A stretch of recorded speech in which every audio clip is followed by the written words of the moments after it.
And so now we're going to be joined by a panel who are going to discuss with us how we bring a touch of Scotland into our lives in different ways. We are joined here by three companies who, in different ways, bring a touch of Scotland to us over here. We're joined by Hilary Creighton of Scottish Creations, Emily Redman of the Scotland Shop, and Peter Wilson, Great Scott International and the Scottish Grocer. Each represent different areas of things we love.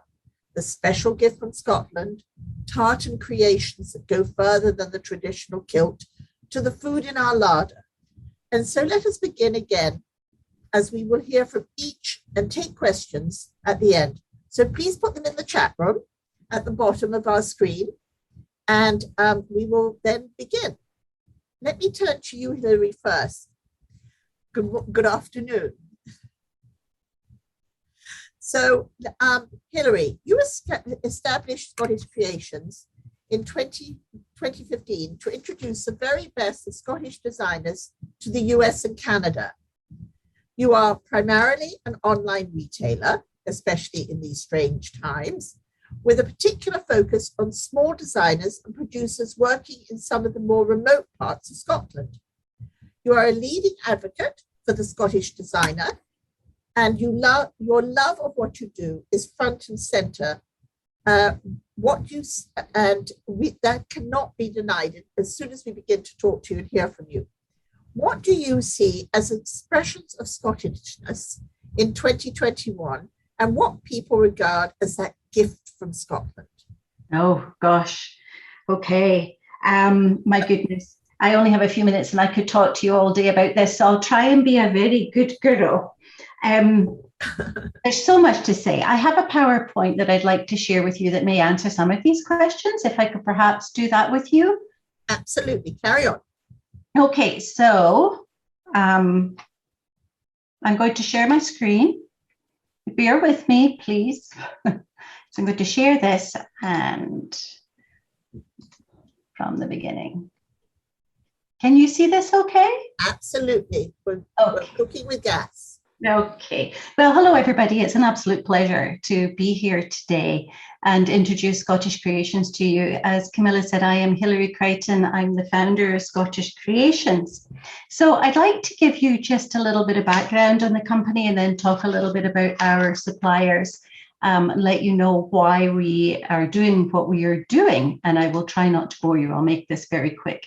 So it started a long time ago for me. I was born in Glasgow and my family immigrated to Canada, first of all to Fredericton in New Brunswick, and then we moved to Newfoundland, and then we moved back to Fredericton before moving to Ontario. So while we were in Canada, interestingly, my mum has always said when Scots leave Scotland, they become more Scottish than ever. And it was certainly true in our family, because my mum very quickly, when we lived in Newfoundland, converted our basement into a dance studio, and she taught country dance, Scottish country dancing. Then when we moved back to Fredericton, my father and his friend cut down a tree to make a caber for the very first Highland Games in Fredericton. They actually happened just outside Fredericton in Gagetown, I think it was. Now, of course, they are in Fredericton, and they're big games and well respected, and it's just wonderful to see. We then moved to Gananoque, as I said, and then back to Scotland. So I was in Scotland for a number of years, raised my family in Linlithgow, and then met my husband and moved, who is another Scot, and moved across the pond again back to Reading in Connecticut. So it was lovely being back on this side of the pond and having the 4 seasons again, which of course I missed in Scotland, because in Scotland we have 4 seasons in one day most of the time. So it was nice to have a break in between them. And I also discovered I missed the stop signs. You know, in Scotland we have roundabouts, but here we have stop signs, and I had to relearn how to drive. So that was fun. But I missed Scotland. So it was lovely being here, but I did miss Scotland. So my husband, who is very involved with the Scottish community, took me to the New Hampshire Highland Games, and that was it for me. I was just in my element. It was like being back in Scotland for a day. It was just wonderful.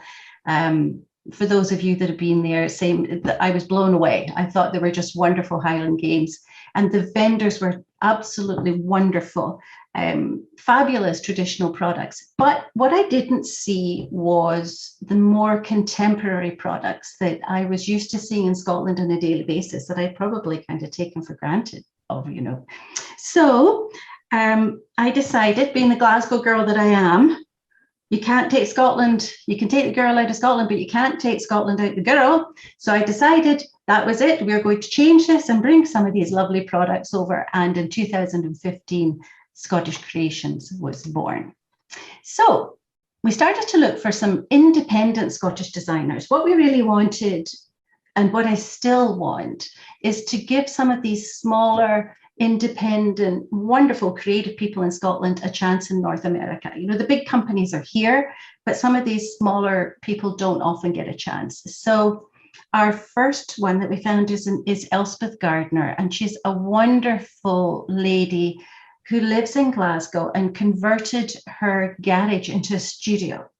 And in her studio, she paints these wonderful tiles. They're all ceramic tiles, and she calls them things we love. So she has our Highland cows, our Scotty dogs, our sheep, the Waverley, which of course goes up and down the Clyde, are used to.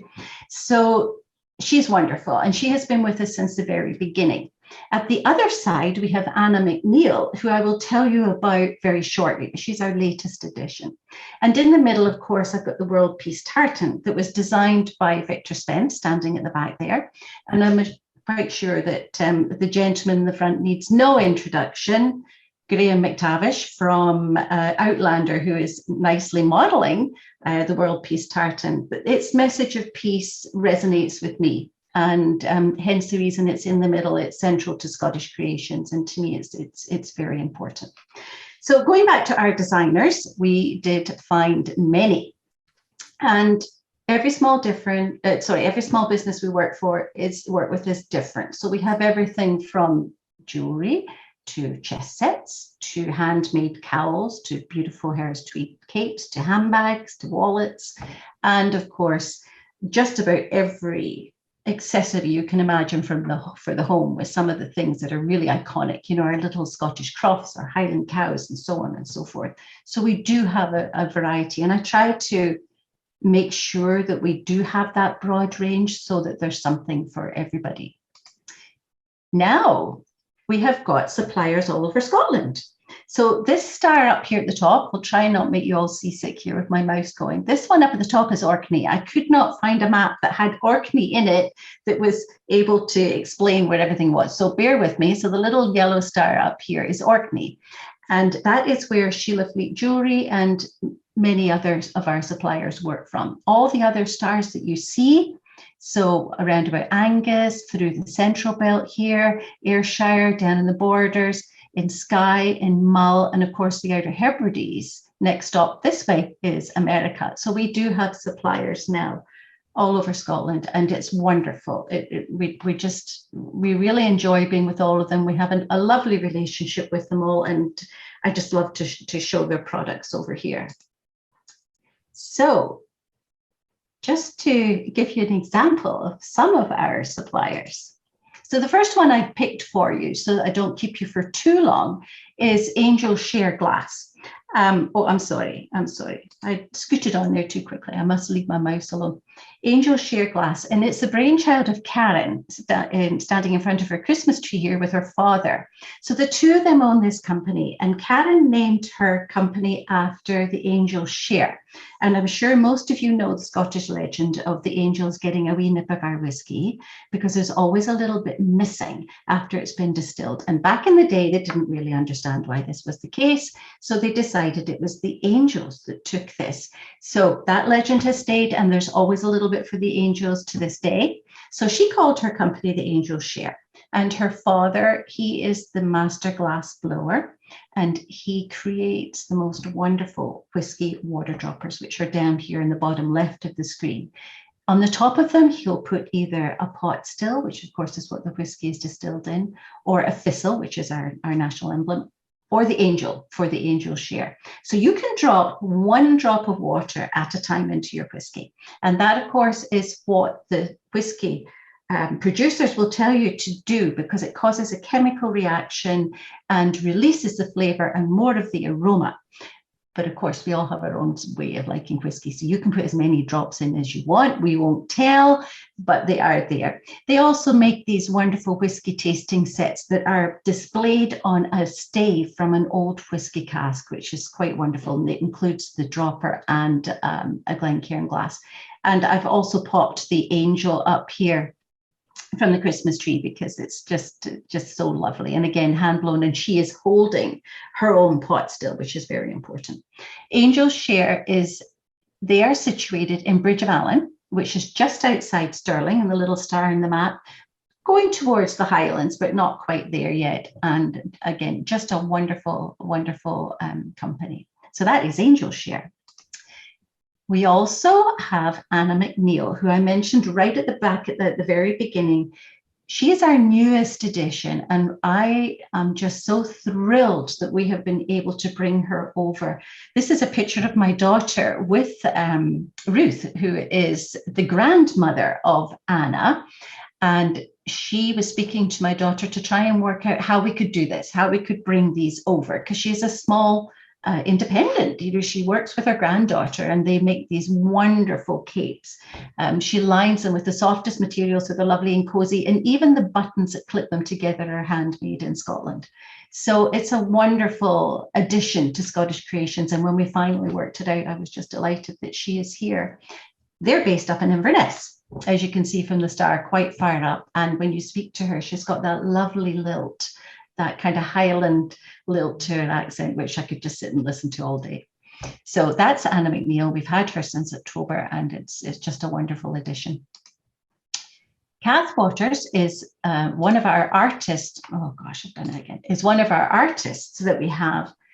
Kath is based on Skye.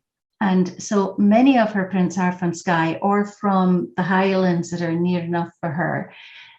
She has managed, in my opinion, to capture the best of Scotland. Scotland is rainy a lot of the time. When the sun comes out, it's a different country. It's beautiful. But even in the rain, it is a stunning country. And she has managed to capture that feeling. And I just love her artwork. She has won awards. She is now able to put all of her images onto jewelry. So she has what we call statement jewelry. It's on stainless steel, some of her images, on ceramic coasters, on cutting boards, on glass worktop savers. It's just wonderful. And she's just, again, a mum. She's just a lovely young lady who lives and works on Skye, which is fabulous. Now, we also have Sheila Fleet. And again, I'm just so delighted to be able to have Sheila Fleet. She does the most, it's just wonderful. They call it Orkney designer jewelry. I'm modeling one today, which is the one in the middle, called Skyrim. Everything that she does is she takes her inspiration from Orkney and what's happening around about Orkney. So you either have the wild seas that surround the island or the grasses that grow. This one here is modeled on an old inscription, which means blessing on the soul.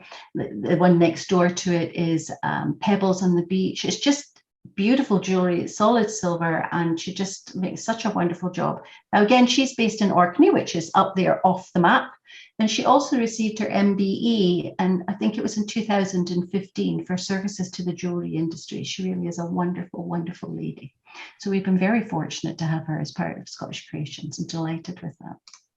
And finally, just to give you a wee sneak peek of what is still to come, we have a brand new designer about to join us, and she is based in Irvine in Ayrshire, and her silver collection is based on Robert Burns.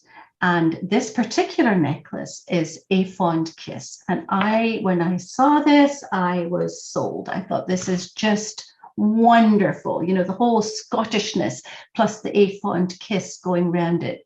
So in a week, I think we will have our first supplies, and hopefully we'll be able to put it up on the website and it will be ready for Burns night. But she, again, another lovely young lady. So we have such fabulous talent in Scotland, and I just don't have enough time to get round it all. We're blessed, with talent. We really are. So that's really it for Scottish Creations. We are always looking for new designers to bring to North America. We'd love to hear if you know of anybody. We would love to hear from you. Please do send me an email. I'm Hilary@scottishcreations.com, or give me a wee call, 203-313-6100. I'd love to hear from you.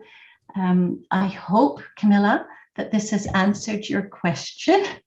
It starts us off on the questions we'll have for you in a few minutes when you join the panel.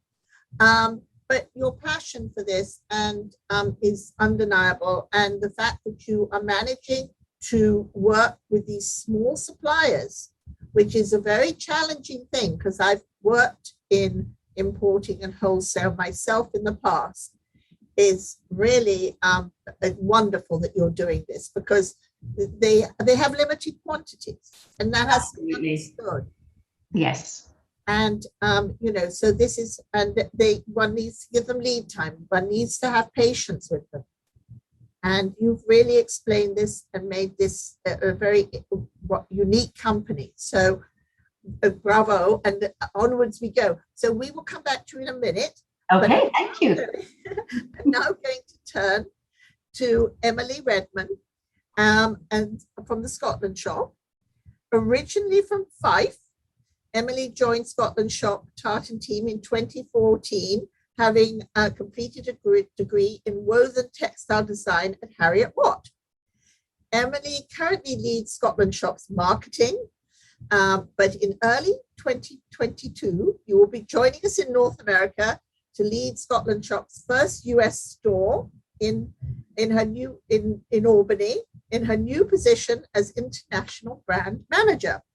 So, Emily, can you tell us more of what Scotland shop offers and how the market for tartan items is evolving within especially the tartan gift and accessory field? Because you may have started off more focused to the more traditional, but when you go on to Scotland shop's site, which is wonderful because it really can reach all of us all over the world, what one of my favorite things is the shoes. I think the tartan shoes are fabulous, but you have so many different items. So can you tell us a little bit more about how you see people have been evolving their expression through tartan and clothing? Yeah, of course. And likewise, I've got a presentation, so I'll just share my screen with you just now. There we go. Hopefully you can see that. They're all good. Okay, glad to hear it. So I think I should start by explaining a little bit of the backstory of Scotland shop and what's led us to want to come and open our first international store in the States. So we were first founded back in 2002 online, and our founder is Anna White, who you can see here on screen. So we're based remotely here in the Scottish borders, so about an hour and a half south of Edinburgh. And among the very first batches of orders, there were American ones, which, despite the 20 to 25 million people of Scots descent in the US and their passion for Scottish heritage, it still came as a surprise to us, and certainly added an element of excitement to a small business only handling a couple of customers a day at that point. And Anna's biggest thrill was definitely when a customer mentioned that they'd heard about us from a friend. So when word of mouth starts working overseas, it feels good and you know you're doing the right thing. So from that point, over the years, we've built up a customer base all around the world, and the strongest region for us has always been in America. Oh, here we go. So we get many a call to our office asking if our headquarters are really in a paddock. And well, not quite a paddock, but as I mentioned, we are just outside the small town of Duns. So that's where you'll find Scotland Shop HQ, sometimes known as Tartan Towers, despite not being very towering. And well, why a field? So as I mentioned, Scotland Shop was founded by Anna. You can see in the top left that it was from the bedroom of one of the small farm cottages just over the road from the granary, which she went on to convert with her husband into our headquarters today. So we're very lucky to have beautiful scenery around us and items being grown there for whisky as well. So that's always nice to see. And here in the Scottish Borders, the business was founded not only on a love of fashion, fabric and Scottish culture, but also the desire to contribute to the development of the local rural economy here in the Scottish Borders, combining the talents of many fabulous designers and manufacturers that we work with. And we're really spoiled for choice with all the beautiful fabrics woven here on our doorstep. So as you can see, some of the many 500 tartans that we offer being woven there in the mills here in the Scottish Borders. So we can, of course, service all of our customers from sunny Duns, or snowy as it might be in this photo, and from our flagship store in the West End of Edinburgh, which we opened in 2017. But we love an adventure, and having a good bank of customers that are all looking for a product, we've thought, why not move a little bit closer and offer an even more personal service? Obviously, being here in Scotland with the time difference, we want to be able to expand that to improve upon our service hours, and so that all of our customers in North America can reach us at a reasonable time for them, so you're not having to wake up too early to reach us. So America, as you all know, is a huge place, and we Scottish companies, so deciding where to plant our flag was quite the decision to make. And bound to our desks here while travel restrictions were in place. We used data and a lot of research, all of those high-powered tools, but ultimately it came down to a feeling. We wanted a location with a story, a history of Scots and their travels across the Atlantic, generations of heritage and fond memories of the land left behind. So Albany caught our imagination, and with the city itself taking its name from the Duke of York's Scottish title, Duke of Albany, originating from Alba, the Gaelic for Scotland. Initially, we started to hone in on the capital region as the base for Scotland Shop USA. But ultimately, it's the people that is really why we're coming to the US. The groups and individuals we formed relationships with, including the National Tartan Day New York Committee, the American Scottish Foundation, the welcome we received from the St. Andrew Society of Tallahassee, the team at Chicago Scots who helped us tide in the tent and the wild winds at the games that you can see there in the bottom corner. It really is the Windy City. And so many customers with enthusiasm for celebrating their heritage. So on discovering that all Scottish Games held annually in Altamont, just outside of the city, the search began for our new home. So we're very much looking forward to opening that early next year. And as we look to the future and what we're bringing to that region, as soon as we settled on Albany as our new home, we knew we had to design a tartan to represent the groups such as the St. Andrew Society and the wider Scottish community within the county. So the Albany tartan is our gift to the region, and we'll use it to celebrate the opening of our new store, as well as highlighting the strong Scottish heritage found throughout all of Albany County. So it's being woven here in the Borders as we speak, and the colours for the design are taken from the Albany County seal, the town of Colony seal, which is where our store will actually be based, and the city of Albany flag. And the set was inspired by that of the Stuart clan in honour of the Duke of Albany, James Stuart, who was a member of the House of Stuart, one of the branches of Clan Stuart. So I also added a white stripe into the design, which isn't usually found in the Stuart clan tartans, and that's simply in honour of Scotland's patron saint, St. Andrew. So you asked Camilla about gifts and how items have changed from the more traditional kilts into a modern day setting. So what we opportunity to have an item made in their clan tartan. So they can choose from over 500 different tartans. And a lot of what we do is clothing, but also homeware as well, which I'll show you just shortly.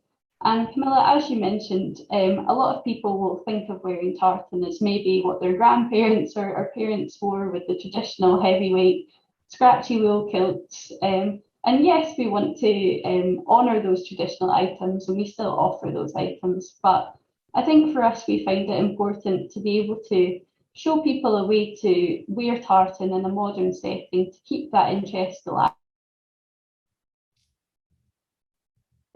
too, and actually keeping that interest alive in those traditional fabrics, just in a more modern setting. So like you said, as well as the kilts, we've got ladies' trousers, which have become very popular, the shoes that you mentioned, Camilla, whether that be for formal wear or sneakers for more everyday wear.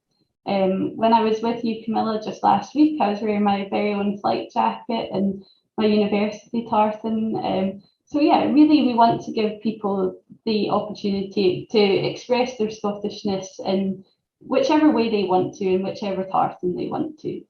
And like I say, it's not only the fashion items that we do, we also sell fabric by the metre, allowing people to go and create their very own items. And on a daily basis, we're getting photographs from customers showing what they've made with their tartan. We've had all sorts of wonderful images come through. And also simply for people's home, they might want a throw made in their clan tartan, or a cushion there in the St Andrews, early St Andrews tartan. So that's what we're all about. And as I mentioned, we're really looking forward to being able to come out and being closer to our customers there in the States. And we'll use our base as the opportunity to go and visit more Highland games and interact with more people. Also offering a monthly pop-up service in New York City, as well as some of the other major cities there in the Northeast. So for anyone that wants to come and find out about what we're doing, then you can visit us at scotlandshop.com. You can email me on emily@scotlandshop.com. And yeah, we very much look forward to being closer to you as of next year. I'm looking forward to becoming a Scottish American myself. No, well, we're so looking forward to having you nearer to us. Thank you, Emily. And you'll return in a few minutes to tell us more. In the meantime, we're going to be joined by Peter Wilson. Peter, are you with us? Oh, we're going to be joined by Peter.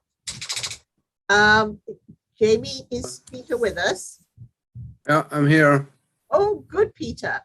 So But Peter... I don't seem to have my video. I don't know what's happening there. Well, as you figure that out, I'm going to introduce you. Okay. So, Peter, you are the founder of Great Scott International, the Scottish Weaver, and the Scottish Grocer, and the founding Great Scott International 25 years ago. You're based in Charlotte, North Carolina, and the company was initially involved with the supply of Scottish food products and unique giftware, and then evolved into weaving and supplying tartan-clad fabrics and merchandise in worsted wool and non-wool fabrics. In addition, you're also president of Scottish Heritage USA, which looks to support the preservation of historic sites and maintenance of centers of artistic and literary endeavor, and such other activities as may be appropriate, as you put it. You're also a board member of the Scottish Tartan Authority.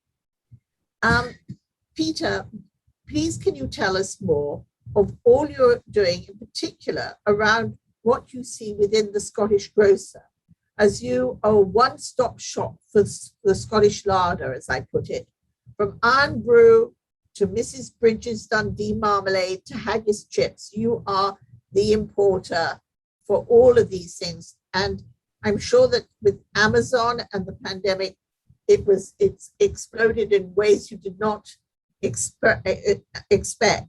And so how do you see things having evolved and the taste of the Scottish American evolve into? Right, Camilla, I still don't know why I can't get a photograph up here, which is very annoying. I'm not very proficient with this stuff, but you can hear me though, can you? Oh, yes, we can hear you. And that's right, right. Well, I don't have any fancy PowerPoint or anything like that. I applaud the two ladies with their PowerPoint presentations, but these past couple of months, I'm not complaining, we've been slammed. So, but anyway, just to give you a brief outline of Great Scott, I was originally in the engineering business until I moved to the United States in the 90s. And my move to the United States was precipitated by being married to a Southern belle. That is a lady from South Carolina back in the 70s. And I took her back to Scotland for 14 winters. And but her mother would write these letters from Anderson, South Carolina, saying that the sky was blue and the sun was out, you know. And it was so my wife, every letter made her very much homesick. But anyway, she endured it, and we emigrated in 1993.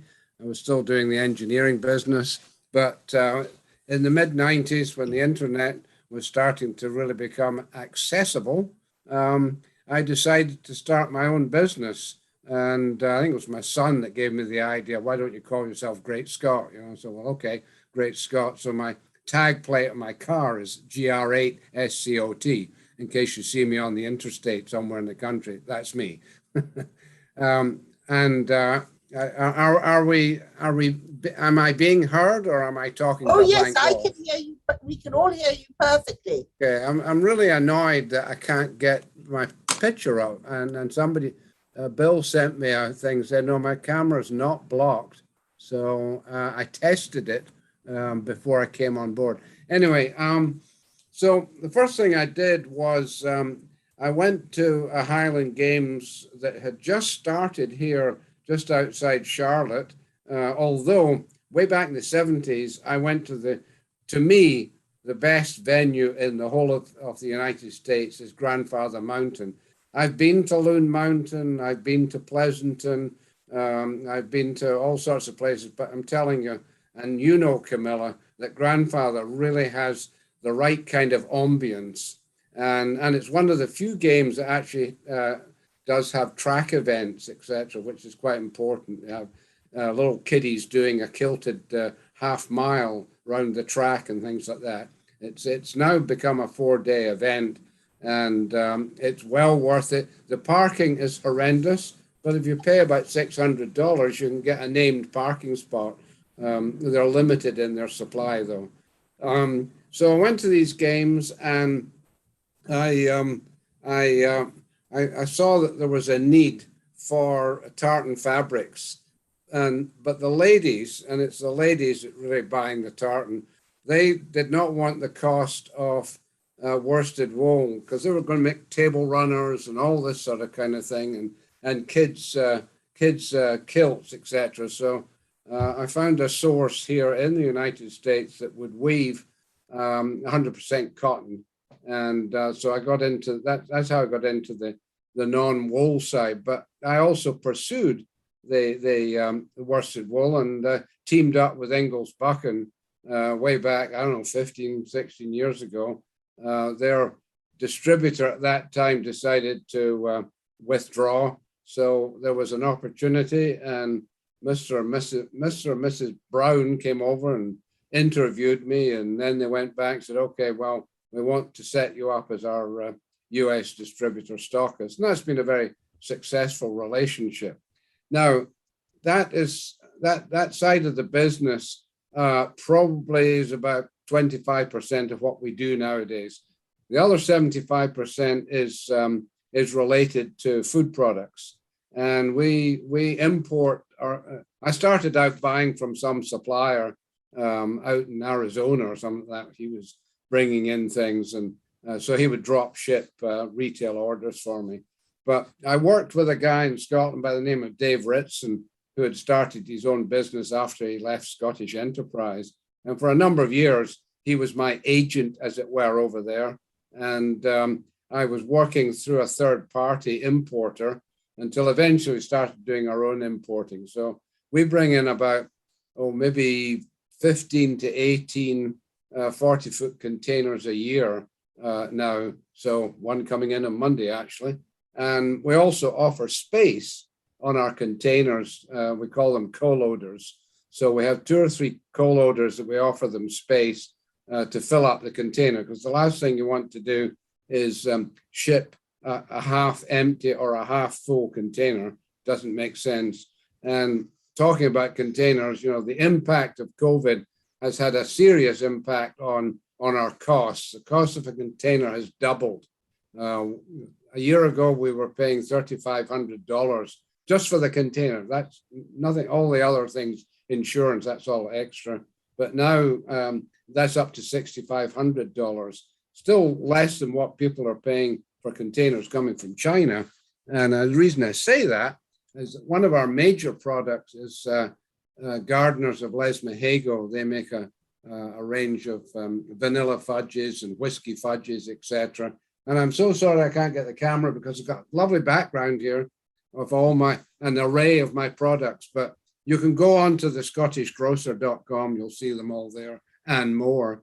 So anyway, going back to Gardeners, they've had a really bad problem getting their tins, which are all made in China. There's nobody in the UK or Europe that can make the tins as cost effectively as they can out in China. But they've been having to pay anywhere up to 18,000 for just a container. So where they were at one time, they were paying maybe 5,000. So there's a huge impact, and everybody's been trying to absorb the costs, but there comes a time say, look, eventually you've got to put the prices up, and so that can be quite a challenge. The other challenge with importing, of course, is the rate of exchange. And I've seen in the 25 years that I've been in business, the rate of exchange has been as high as $2.50, or maybe not quite that high, but certainly over $2. But this week, the rate of exchange is like $1.32.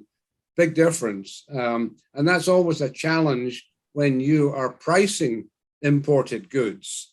You can't keep changing the price. So we have to set a certain level and say that's it for at least the next 12 months, and then do all your calculations. And that's particularly sensitive. We do far more wholesale business now probably than retail, but the retail's been good. I mean, one of the advantages of the COVID effect, as I call it, was that more and more people came online to make their purchases. So we've seen a significant increase in our sales from the Scottish Grocer, but we also, our business has been built up with Amazon. Amazon, everybody's in on Amazon. It's a kind of love-hate relationship. They screw you for all you're worth. They're impossible to get in touch with if something goes wrong. And last year, we had a shipment sent to one of their warehouses. It didn't show up for 8 months. And then we started getting products sent back to us because it was going out of date. Could we explain that to Amazon? No, that's a loss. That cost us about $12,000. So beware when you're doing business with Amazon, because everything's great when you see the business running properly. But, when something like that happens, you're the innocent victim, and it's costly. But anyway, we've got other avenues. We've been to trade shows. Camilla, you joined us at a trade show in New York. But what's interesting now is there's a company called Faire.com. Some of you may be familiar with it. It's more related to food products. And this is where retailers sign up a membership with Faire.com. The vendors submit products by the brand name. So we've got Gardeners Fudges, we've got Mrs. Bridges, jams, jellies, marmalades, and chutneys. We've got Shortbread House of Edinburgh. So customers send in their orders through Faire.com. They come to us, we fulfill the orders, and then Faire.com, they're the ones that handle the accounts receivable, and then they pay us by ACH, by direct debit. It's a very slick system. It is, I think Fair.com is also in the UK. But that that business has been very significant for us because we've added customers that we would never have known about from all over the country. Now the order may only be $80, like 3 or 4 cases of Dundee marmalade or something like that, to $2,000 with the whole. It's really quite amazing. So we're pleased with that. Now the challenge is, and we're a relatively small business. We don't have a bricks and mortar store, never have. When people ask me for in the early days, can you send us a catalog? They've been online and they say, can you send us a catalog? I said, no, I don't send you a catalog. We've got a webalog. You're right on it. Things change all the time too, whereas catalogs, once they go to print, if there's a mistake or a product goes out of stock or something like that, your catalog rapidly goes out of date, particularly in the food business. One of the most annoying things about some of our suppliers is that they change the packaging design, but they don't tell us. So we've got everything up on the web and on our, so with the old packaging, and even some of the product might be in Amazon's warehouses, and so an order gets fulfilled and a customer calls up, this isn't what I saw on the website. But it's the same product, but they're more concerned about the design of the packaging. It sounds silly, but it doesn't happen very often. But it's one of these things. It's so important to have a good transparency with one's suppliers. So, and over the years, we've built some very good relationships with the likes of the makers of Mrs. Bridges. That's Mackay's in Arbroath. Of course, at the turn of the century, and I mean this past century, not the earlier one, I did reach out to bars, AG Bar in Glasgow, because Iron Brew made in Scotland uses this colouring called red dye number 2, I think it is. Well, that is banned over here by the FDA, and so but people were importing Iron Brew and hoping to get in under the radar, but every single supplier got caught out eventually and had to pay for the disposal. Now, they weren't bringing in containers. It might just be a pallet load or something. And I did the same myself. I got caught. And so the pallet of Iron Brew was used as a target by the military in the Arizona desert or something like that. But anyway, I got in touch with Robin Barr and I said, look, I'd like to import Iron Brew that is, well, and he said, well, we're working.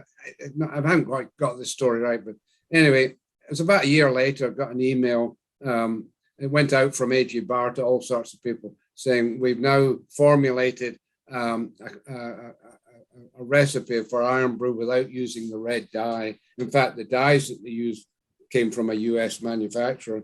So I was the only person that stuck up my hand and said, right, I'll take it. But I had to commit to 22 pallets at a time. So that was quite an outlay, but we did it. But it wasn't quite as simple as that, because even although the label now said on the bottle that didn't have red dye number 2, you still had to persuade the FDA that that wasn't a lie. And that meant sending samples to a laboratory to have them tested and then submit. I had to do that 5 times on different shipments and submit these reports to the FDA until they finally signed off, said, okay, we'll take the Iron Brew off our blacklist, but you will be the importer on record, Great Scott International. And that's how it's been for all these years. So it's an interesting story. And, we're still working with AG Bar. They're trying to expand the market now into the supermarket area. And so we're working in conjunction with them on that. So, but anyway, I think I'm probably overrunning here. I really don't have much more to say, but we're going to go into having a chat between all of us. Yeah. And see if there's some questions in our chat room. Please do put any questions you have for us. But Peter, let's just ask you one more question. Have you seen the people's taste change? Are you, they do love the haggis chips that came in, have been very popular and have caught people's eye. But and you do a US model of haggis because, of course, we can't get it here, or is that changing? No, I mean, the USDA still has an issue with imported haggis unless it's vegetarian, But I don't think you met that. I went out to the games in Texas and I met this very interesting chap called Jim Walters, who had hoped to become an importer of, I think it's McSween's haggis from Edinburgh. But he didn't know me at that time. I could have told him, said, Jim, you won't be able to do that. It's impossible. So with a background in culinary science in the Navy, that is, he and his wife concocted up their own version of haggis. And it's been extremely popular. Now, you've probably heard of the name Staley's from Fife. They make a very good haggis. He had the same issues. He was doing he had an importer who was bringing his haggis in under the radar, and they shipped it over to Vancouver, and then they brought it through the border at Blaine, and that worked quite well for a while until they got caught, and so then they had to give the USDA the names of all the people that they'd sold the haggis to, including me at the time. So I had a visit from the USDA officer to my premises and had to tell him how much I brought in. So I cheated a little bit. I kept 2 or 3 cases for myself, and the rest of them were all taken away. But Ken Staley, he's a go-getter. He eventually found somebody in the US to start making it under license. But in the meantime, Jim Walters created the Caledonian Kitchen. Which you work with. And sadly Jim passed away, but we now have the full rights to that brand name, Caledonian Kitchen. So much so, I know my video's not on. We've got Caledonian Kitchen meat pies and bridies and bangers and so on. So we're building up that brand name, Caledonian Kitchen, which is very good. I mean, it's a smart marketing idea.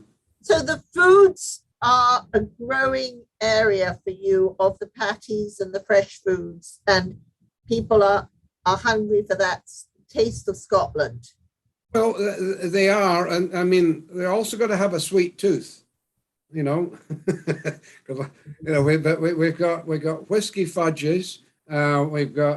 We did have a run with Jack Daniel's fudge that gardeners were making, and then the brand owners, Jack Daniels, pulled the plug, not because the manufacturer had done anything wrong, but they just pulled the plug. In business, nothing ever stays the same, and you've always got to watch what's going to happen to you around the corner. Like that incident we had with a shipment to Amazon, you've just got to build that into your business model that you're going to lose something every year. We had a batch of oatmeal that got contaminated by a sawtooth beetle. So we had like 5 pallets. Now, it didn't happen in Scotland, but somewhere along the line, it gets very warm here in this country, in this part of the States, and the little bugs hatched out, and the pallets were crawling. However, I'm glad to say that there's some very happy cows, some very happy pigs, and happy chickens in and around Charlotte that have gobbled up all that oatmeal. But, that's $6,000 loss, so business is all about profit and loss. I had that in potpourri because I didn't realize you needed to fumigate potpourri before you imported it, because when it gets, it was coming over on a container, got very hot, and when it arrived, that was horrible. That went in the field with the cows too, because I had my warehouse was down on a farm, No, I know. The cows smelled good from it. But yes, not good. Going back to the haggis, we do a lot, we're getting into the haggis season right now.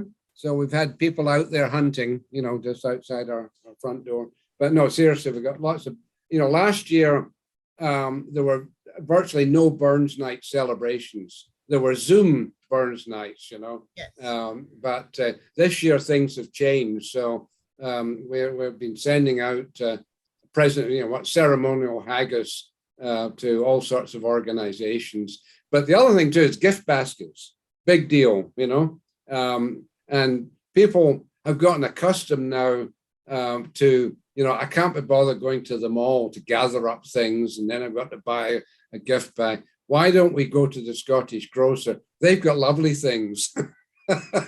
So we've got a Scottish pantry selection. We've got a selection of all sorts of cookies, Aca biscuits, that is. We've got a Scottish afternoon tea set. We have fresh scones and a clotted cream that goes in with it. We also do a Finnan haddock. You ladies will be familiar with Finnan haddies. There's a guy in Maine that learned the craft of smoking haddock. So we get a lot of haddock from him, and kippers. Kippers are very hard to get right now. The herring are disappearing. So sad to say. He's searched the world over for herring, but so we sold the last batch about 3 weeks ago. A guy bought 9 sides of kippers, and that was it. So. Well, I'm now going to quickly ask Hilary to tell me, are you finding that people like to do a one-stop shop with you? Do you do a lot of different drop ships to people? Is that happening more and more? It's happening. It is happening more and more. People are picking out all sorts of different things and putting it all together. Yeah, and quite often sending it directly to the customer. To whoever it's actually going to. So if you wanted a gift, but you wanted it to go to Sally in Missouri, then I would put it all together and wrap it and send it off to So they Sally. don't need to go to the store to get that service anymore. This is a big change for all of us, that they can now deal with you and say to you that I'm looking for this, that, the other, that touch of Scotland, and be able to do this. But do you find, just as we crave all those foods that Peter puts into our larders, do you find that they're looking for the scent of Scotland, or what are the most popular things, you think? If somebody says, I've got to send something to my mother or my aunt, and she grew up in Scotland and she's missing Scotland, what would you suggest? Oh, Camilla, that's a hard one, because it depends very much on who it's for. We've got quite an array of things, but interestingly, I have been getting phone calls from people asking for that help. So I try to kind of find out a little bit about the person, where they're from, and then see whether or not we have something that has been made in that area, which is often helpful for them. We work on that line, and we usually do manage to find something. But yeah, I think people's with what was it now then that Peter, you called it the COVID effect, which I think is nothing else to know you. The COVID effect. It has changed everything, how we work, and you definitely have to be out there for the customers and actually physically helping them. You don't have a physical presence anymore, Scottish Creations doesn't, but you need to be available as if you did. And therefore you're giving a little bit more of yourself than I think you would normally. I don't know whether you would agree, Peter, but you have to be available for everything and to be able to do everything. And it's challenging.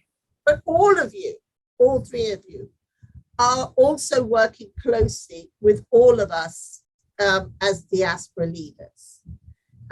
Scottish Creations came up with a wonderful giving back system where you would work with us and help the local organizations, as we working with our memberships and, coming up with plans. You're very supportive of us always at the Scotland shop, Emily.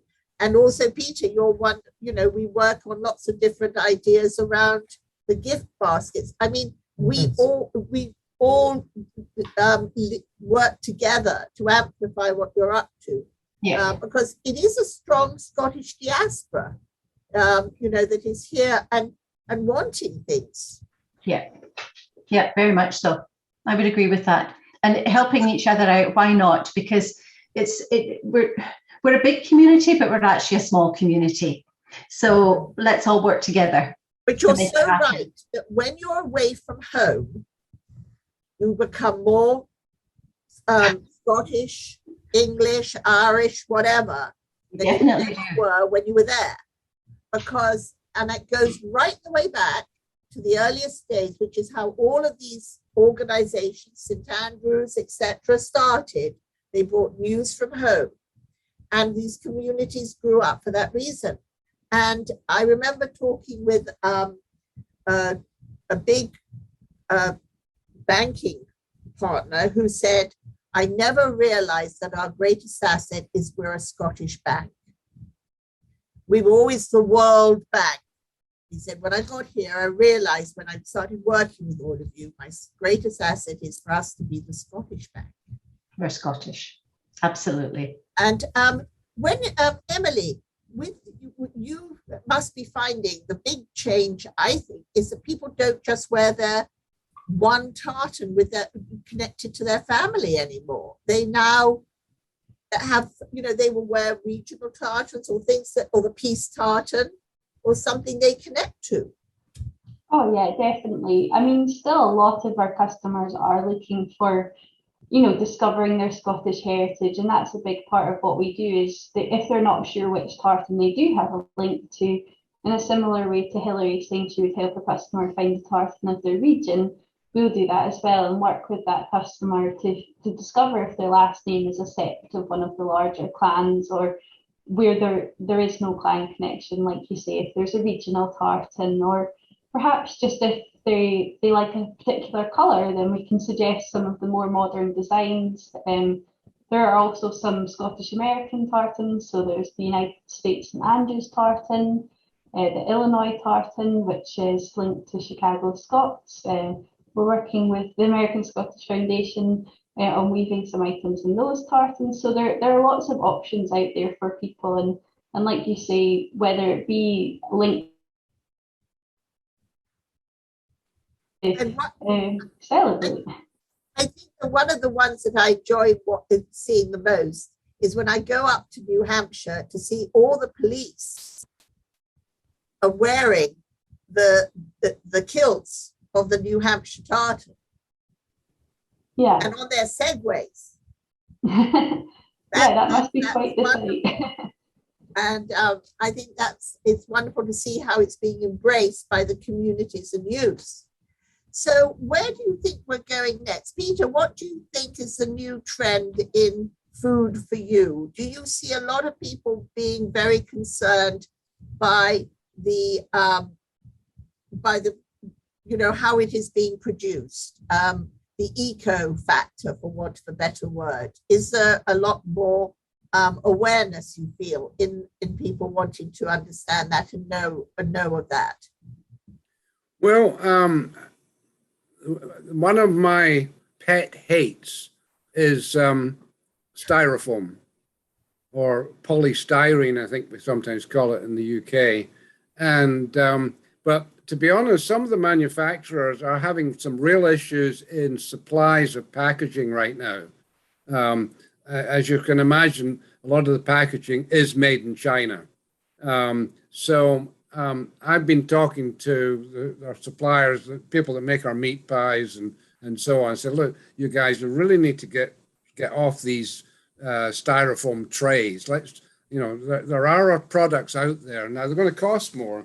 But, if we are moving forward and trying to become more and more environmentally friendly, and then, we're going to have to pay a bit more, but not gouge people. But there are products out there that the packaging is much more friendly to the environment. It's decompostable.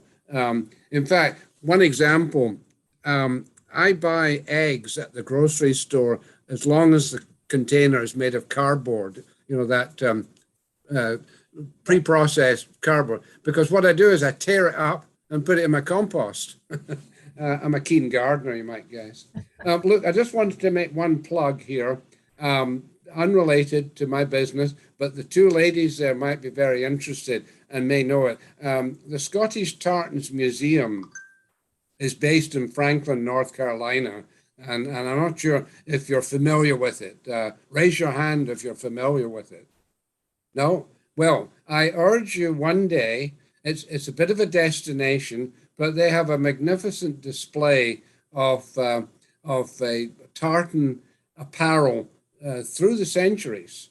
And we're hoping, well, I'm saying this unofficially, I'm hoping that they can get a bigger space, which might mean moving somewhere else, but it's a very unique collection, and it's quite amazing. The Scottish Tartans Authority in Scotland have been talking for years about having a museum, but they haven't got there yet. This little museum in Franklin, North Carolina, and the organization that I'm involved with, Scottish Heritage USA, we've been supporting them financially to build display cabinets to keep the exhibits dust-free and so on, and bug-free as well, of course. But the other thing I was going to tell you, ladies, Hilary and Emily, you should put it on your calendar to come to Grandfather Mountain Games in July.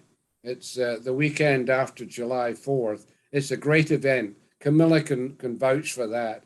We have a great time, and you'll meet so many wonderful people. And I think they would be delighted to know what you're doing. And to be honest, some of the vendors that they have there, I don't even know why they're there, because they're not selling anything that's Scottish. It used to be every vendor was selling Scottish items, but they've got vendors packed in there that, and they've got good products, but it's not what you would associate necessarily with the Scottish Games. But on the other hand, they have to pay a fee to be a vendor. So the games, they provide the tent and so on. So that, it's a little bit, it's some income for the games, but it's a great games as long as the weather's okay. But in the 65 years that the games has been held, I think it's only 2 times they had to cancel the whole event because of.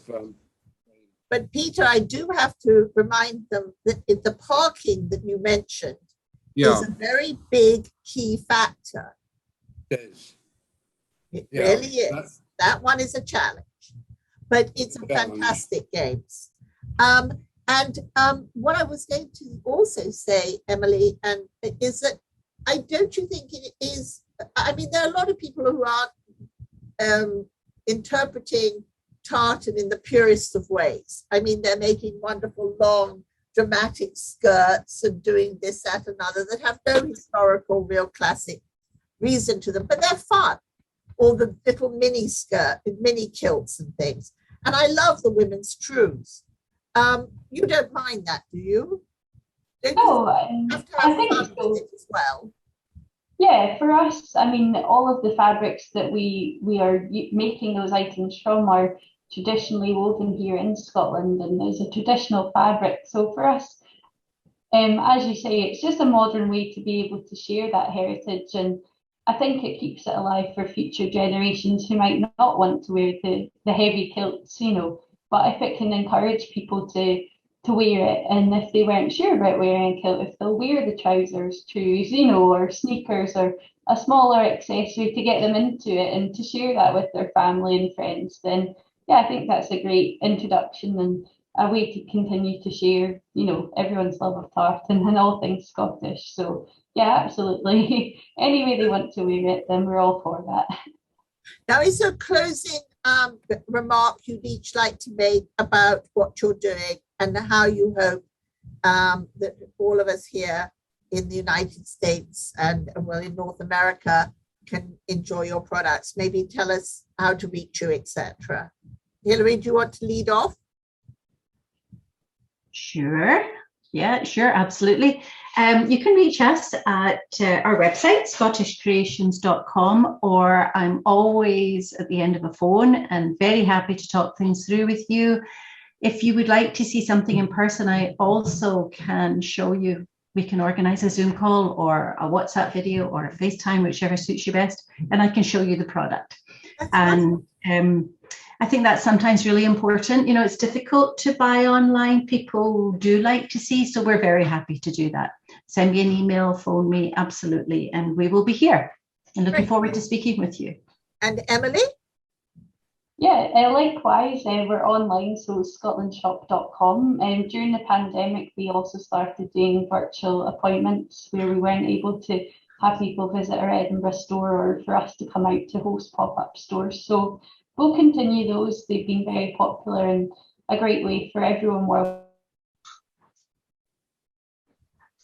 A new store upstate New York, so in Albany. We're hoping the middle of January next year, all going well, or as close to then as possible. And we see that as a great opportunity for us to be able to come and see you all at more Highland Games across the States and Canada. So if there's a local event you'd like to see us at, then let me know. My email is emily@scotlandshop.com, and we'll certainly try to fit that into the calendar. But yeah, we're very much looking forward to coming out and being a bigger part of the Scottish American community. And before I forget, before I go to you, Peter, your last day for shipping for for Christmas, is it coming up next week? That's a very All right. To answer your question, the phrase "to avoid disappointment" is past. Oh, okay. Yeah, December the 10th. Actually, to be honest, this coming week is going to be one heck of a week. I'm kind of dreading the thought coming in on Monday morning because we're going to be working flat out. When I say December the 10th, that really related to the retailers, so that they can have product there the weekend before Christmas in their stores. But for the end consumer, yeah. I mean, Christmas is going to be, Christmas Eve is when? Friday, is it? Time. Right. So we got a long week ahead of Christmas. Okay. Not always the case. So there will be some people paying next day air and stuff like that. You know, some people that have got a guilt complex will say, oh gosh, I've got to get that gift for my wife or something. And for you, Hilary, where they should get hold of you, really, shouldn't they? Because I would advise everybody to go for priority shipping right now. And in fact, we actually have a free shipping over $75, and I've been sending everything priority. I don't really trust the post to arrive on time if it's for a Christmas gift. So I would definitely advise sending priority. I think you're probably okay up for this week. And, you know, as Peter says, I think it's going to be very busy. And with everybody being very busy, the pressure on the post office to get stuff is going to be really difficult. So I think you need to shop early and get it in this week. I think the following week, it's going to be really touch and go. All right. And anything from you? Are we past the deadline for the Scotland shop because we're international? Yeah, so for many of our made-to-order items, unfortunately, we have passed the dates to get those made and shipped. But we do offer gift on its way emails. So even if you want to send someone a message to say that there is an item being made for them, for any items that we have in stock, then as Hilary said, then we would advise going for the express delivery just to try and make sure that we can get that to you in plenty of time. But you've still got another week to go for those last minute in stock items. But on behalf of all of us at the Scottish North American Community Conference, thank you for all you do to bring Scotland to us and to all our members and friends, and for joining us today. And it's been really wonderful to have a chance to catch up.